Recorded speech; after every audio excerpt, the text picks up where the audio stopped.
Nous allons passer au Competitive Innovation. C'est une semaine importante et nous avons des constructions passionnantes à regarder. Donc nous allons nous lancer directement. Les choses continuent à être plutôt positives avec des résultats solides pour de nombreuses factions et de bonnes finitions pour les Space Marines du Chaos avec le nouveau codex. Ce qui est une bonne nouvelle. La seule inquiétude que j'ai en regardant les listes de la semaine, c'est qu'il y a une nette tendance à privilégier les factions qui ont les meilleurs secondaires. Les Adeptas Sororitas et les Necrons étant les plus remarquables. Honnêtement, si vous me demandiez quelle est la faction qui a le plus l'air d'être un problème, la réponse pourrait être les Necrons. Comme nous allons le voir, ils obtiennent tous les deux de très bons résultats. Et le font généralement avec un nombre anormalement élevé d'explosions de 100 points. Ce qui indique généralement que quelque chose va devoir changer. Je dois souligner, cependant, que leur domination est loin d'être aussi extrême que celle de certains des tyrans du metagame que nous avons vus précédemment. Et il y a beaucoup d'autres armées qui sont clairement capables de les défier. Mais pour l'instant, je regarde à quel point leurs secondaires sont poussés en combinaison avec les conquérants éternels, et je fronce légèrement les sourcils.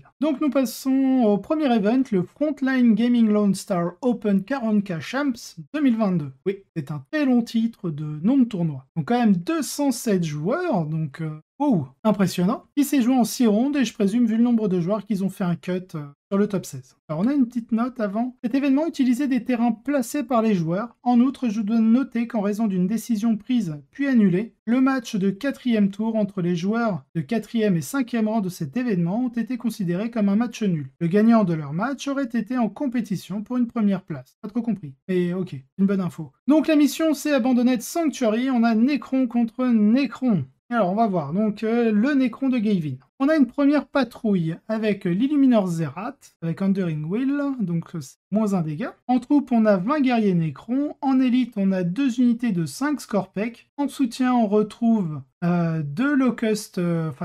unités de 1 Locust Lourd Destroyer. On a un Supreme Command avec bien sûr The Silent King. Ensuite, on a un Outrider avec un Chronomancer et le Voile des Ténèbres. En Arcana, on a l'Hyper-Material Ablator. En élite, on a une unité de 10 Lich Guard avec les boucliers et les épées. En attaque rapide, on a 2 unités de 3 Canoptech Scarab Swarm. Pardon, 3 unités de Canoptech Scarab Swarm, donc 3 unités de 3. Une unité de Canoptech Vrace, donc de 5. Une unité de 3 Ophidian Destroyer. En soutien, on retrouve un Locust Lourd Destroyer. Pour ce qui est de la liste de Marshall, en Necron, donc on est toujours sur un éternel expansionniste. On a un Supreme Command avec le Roi Silencieux. On a en Ocelot, on a les Viral Construct, donc c'est les Canoptech Plasmacytes, donc en 3 en Ocelot. En QG, on retrouve un Catacombe Command Barge avec le Voltaic Staff. Et en trait de seigneur de guerre, cette fois-ci, on n'a pas du tout l'Enduring Will, mais l'implacable Conqueror. L'implacable Conqueror, qui est une aura donc, qui offre aux unités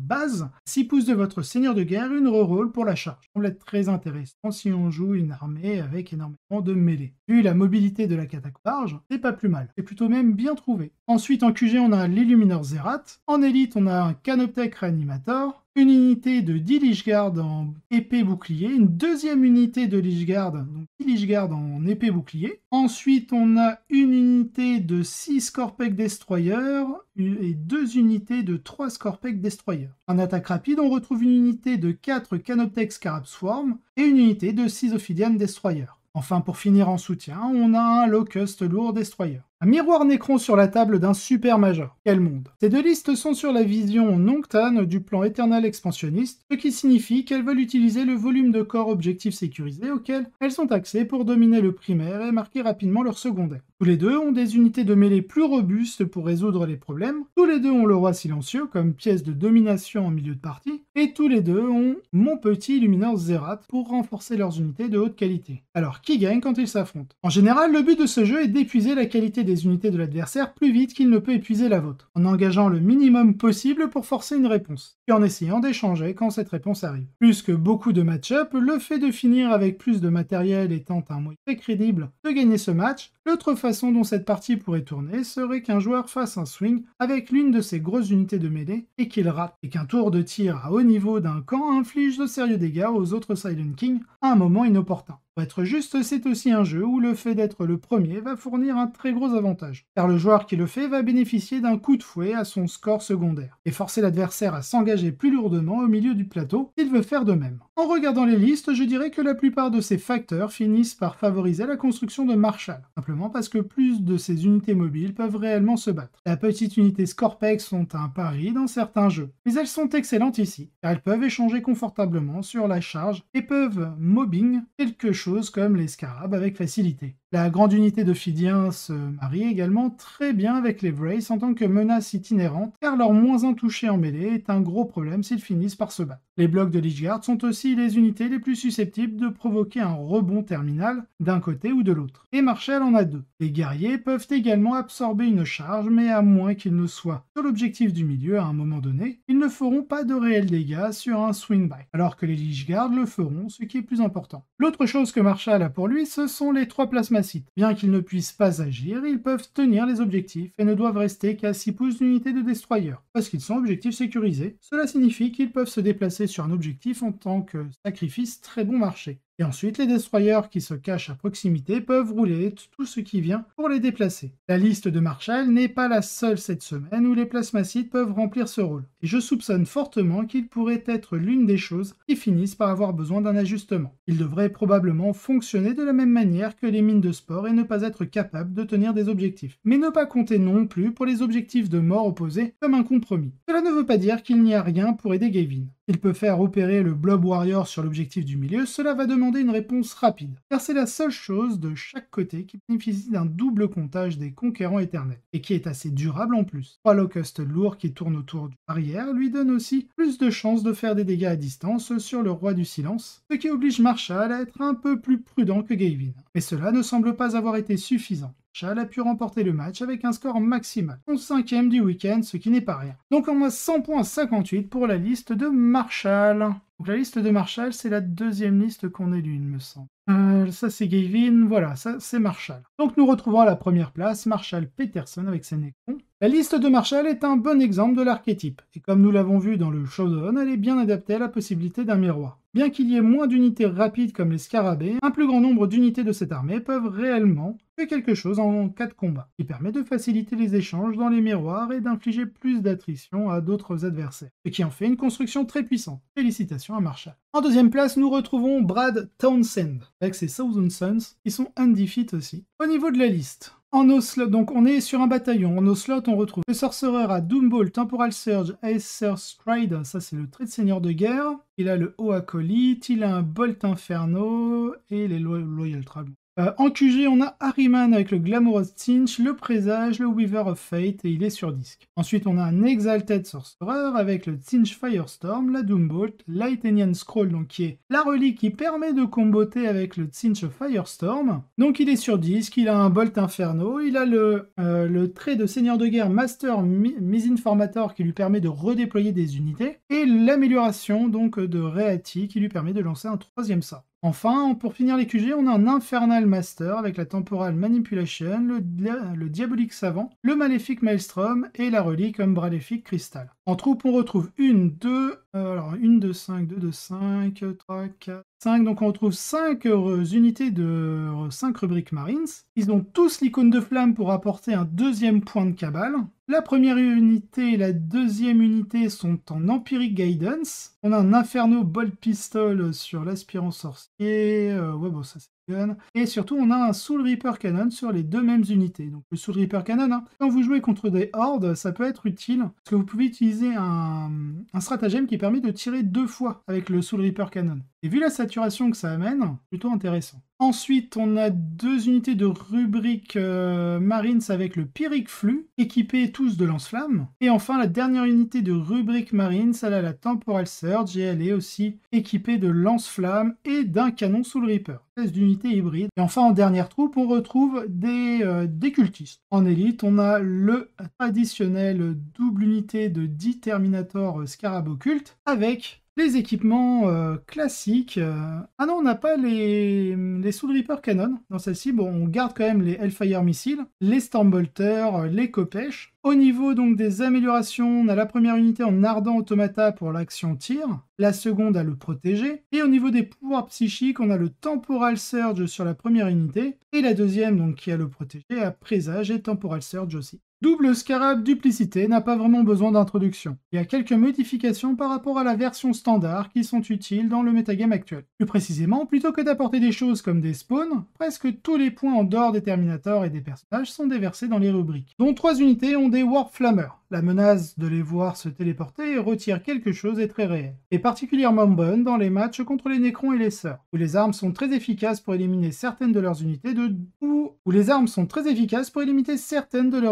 de jeu objectifs. Cela signifie également que l'armée joue avec une tonne d'objectifs sécurisés, et aide à repousser les listes où c'est le plan principal. Une bonne mise au point est bien récompensée par une deuxième place invaincue. Un excellent travail de Brad. En troisième place, nous retrouvons Viazar M. Jensen en Tyrannide, donc troisième place, Undefeat aussi. Par rapport à sa liste, on retrouve donc une patrouille avec en Ocelot un Tyrannide Prime en paire d'épée d'os, canon venin et le trait de seigneur de guerre Direct Guidance pour donner un plus d'un pour toucher. Une unité de 3 zoanthropes en Chic Scream. En QG, on a un Neurotrope avec la Synaptic Tendril pour fournir un dé supplémentaire en phase de psy, donc à 2 unités au lieu d'une. Il n'a pas le barbillon. Ensuite, nous avons le Tyran ailé avec la glande d'adrénaline, l'Oblitérax et la Philnopain à 5+, sur lui. En troupe, on retrouve une première troupe de 9 guerriers tyrannides, tous équipés en glande d'adrénaline, paire d'épée d'os, des spitters, vu que c'est une unité de 9. Nous avons 3 Venom Canon.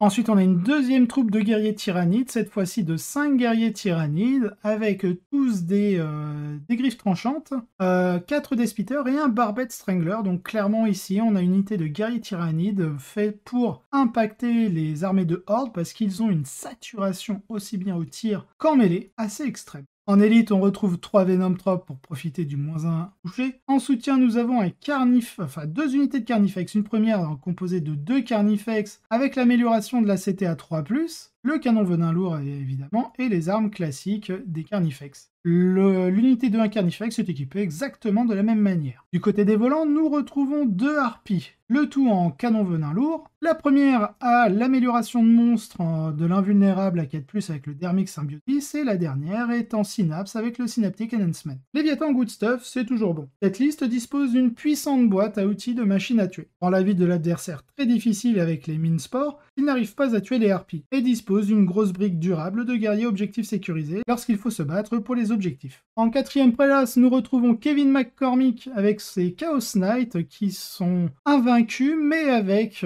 une égalité. Donc nous allons regarder la liste. Alors on a une petite note. Je suis conscient qu'il y a un débat sur la question de savoir si l'on peut ajouter le chiffre à un commandement suprême, mais dans ce cas, on m'a dit que les Théo l'avaient approuvé au préalable. Donc, Chaos Space Marine Supreme Command avec Abaddon the Despoiler et Cypher en Ocelot. Ensuite, on a un Super Heavy Detachment en Vextrix. Donc on a une première unité de 3 Wardog Brigands avec l'amélioration subjugateur Machine Spirit avec la faveur de Slanesh. Ensuite, une deuxième unité de 3 Wardog Brigands avec la Blessing of Thousand Poxes en faveur de Nurgle. Ensuite, on a une unité d'un Wardog Exécutionnaire Tull avec le Mirror of Fate et donc la Pinch, la faveur de Pinch. Ensuite, une unité de 2 Wardog Stalker, dont un qui aura la Warborn Stalker avec la faveur Undivide. Et enfin, une dernière unité d'un Wardog Stalker avec le Blood Shield en faveur de Khorne. Abaddon est une unité monstrueusement puissante, et c'est la première, et je suis sûr que ce n'est pas la dernière, sortie pour lui dans une configuration de soupe du chaos. Les chiens de guerre Vextrix se combinent extrêmement bien avec Abaddon. Leur relance intégrée plus la capacité de Demonic Surge, ajoutée à son aura de relance 1 pour les Chaos Core, rendent leur tir incroyablement fiable. Et il y a beaucoup d'armes pointées sur l'adversaire dans cette liste. Ils fournissent également une excellente pression d'objectifs sécurisés. Les 3 Stalkers et Abaddon constituent une menace de mêlée plus que suffisante pour décourager les adversaires de s'approcher trop près. Les chiens de guerre sont également un très bon choix de soupe, car ils ne dépendent pas de l'accès à des traits de seigneur de guerre ou à des reliques pour faire leur travail comme certaines autres factions du chaos. Vous ne perdez pas l'accès au secondaire en ayant Abaddon comme seigneur de guerre, parce qu'il est un agent du chaos. Mais vous perdez l'accès au stratagème d'amélioration du codex. Puisque les chevaliers du chaos disposent d'une suite d'amélioration de points exceptionnellement bonne, très bien présente ici, ils ont d'autres options pour accéder à des épices supplémentaires. Et cette liste a des trucs très méchants comme le bouclier de sang dans sa manche. Comme un super lourd sans unité titanique ne coûte que 3 points de commandement, il vous reste des points de commandement pour acheter les traits d'Abaddon et mettre en place des stratégies défensives précoces, ce qui est une bonne chose. En termes d'ultra-violence totale, cette liste est assez performante, et cela, combiné à l'objectif sécurisé et aux 5 War Dogs, en fait un choix très puissant dans une méta où les Necrons sont très importants. Adepta Sororita est probablement un match-up plus difficile, mais Abaddon est très bon contre eux, ce qui peut certainement aider. Cette liste est prête à aller loin et félicitations à Kevin pour avoir terminé dans le top 4. Le reste du PS est composé donc des joueurs ayant 5 victoires à 5-0, 5 joueurs à 5-0, et les 5 autres joueurs, je présume, à 4-1. Non, à 5-1. Ok. Alors, là, on a un joueur qui arrive 5ème, qui est invaincu avec une égalité, c'est Robert Hawkins, en Death Guard. On va lire un peu. Il est mis en commentaire. Inexorable avec beaucoup de Drone Bloat et de Plagueburst Crawler. Un retour du Plagueburst Crawler. Mortarion au commandement et des points d'invocation libres pour Epidemus et un Poxbringer pour vraiment faire monter la cote de Nurgle. Très désagréable pour les adversaires qui ne peuvent pas faire beaucoup de dégâts de près, car dans ces parties, ils appliquera une pression brutale. Très bien, bah écoute Bob, si tu regardes cette vidéo, bah tu vois, la Death Guard, on remonte. En 6ème place, on a Kit Smithana avec ses tyrannies dans Territorial Lurk et Jormungandr, donc des monstres avec des petites bêtes et Olwanai. Olwanai, c'est le vieux borgne. En 7ème place, on a Noah Bedom en Imperial Knight, en Taranis, avec un Master Tactician et un Prisems en Paladin combo. En 8ème place, on a Colin McDade en Adepta Sororitas en Bloody Road Gustav. On a Gavin Leclerc en Necron, donc voir le Shodown. En 10ème place, on a Nathan Fennel en Arlequin en Twilight Saidas avec des bots et des Skyweaver.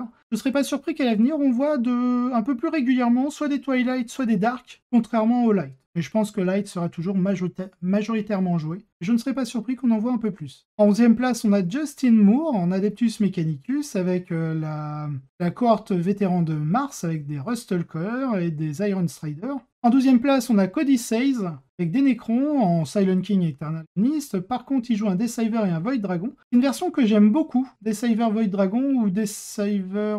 je sais pas si on peut mettre un Eyebringer. En tout cas, ce que je préfère, c'est vraiment Deceiver Void Dragon. Vous avez le Deceiver pour le redéploiement et Void Dragon pour l'impact.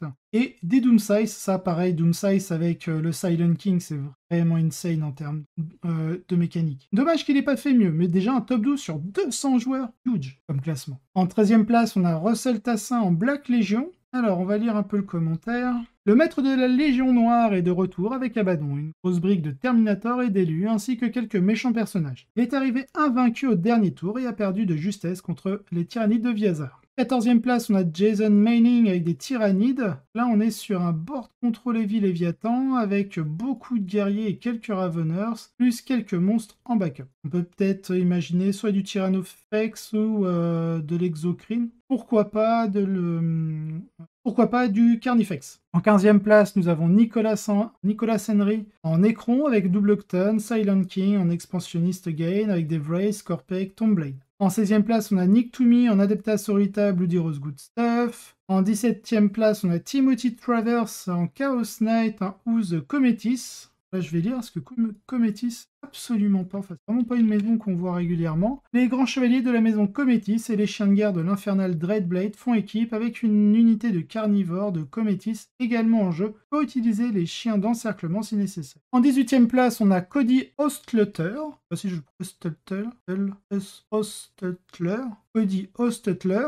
Grey Knight en rapière avec des paladins, des personnages et des interceptors. En 19e place, nous avons Samuel White en orc avec un Goth Pressure, des Squiggle, Killrig et Gartic. En 20e place, nous retrouvons Jared Gomez en Deathwatch, une force d'attaque complète avec des équipes Proteus conçues pour se diviser en escouades de combat de tir et de mêlée. Une unité Spectrus avec tous les jouets et 4 puissantes capsules de largage avec lesquelles vous pouvez vous lancer dans la bataille. Donc je rappelle, hein, l'unité de Spectrus, c'est vous avez des infiltrateurs et dedans vous mettez les éliminators maintenant que les fusils laser là sont gratuits.